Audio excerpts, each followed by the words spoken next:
À la surprise générale, le convoi officiel quitte Islamabad en direction de l'aéroport.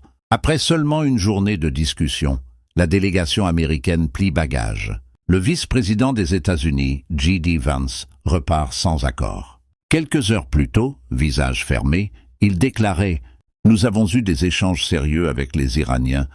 C'est la bonne nouvelle. La mauvaise, c'est qu'aucun accord n'a été trouvé. » Et cela représente un problème bien plus important pour l'Iran que pour nous. Le message est clair, le ton est ferme. Du côté iranien, on évoque une atmosphère lourde, faite de méfiance et de tensions permanentes.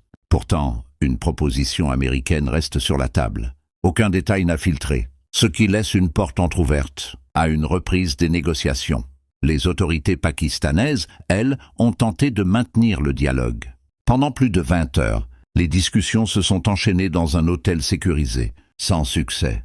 Mais le simple fait que ces deux ennemis historiques se parlent reste déjà un fait diplomatique majeur. Les blocages sont nombreux. Premier point, le nucléaire.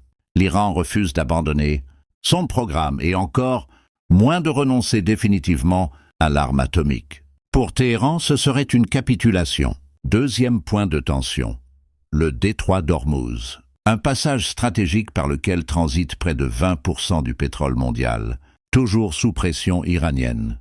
Selon Washington, des navires militaires américains auraient été déployés pour sécuriser la zone. Une démonstration de force qui en dit long sur la fragilité de la situation.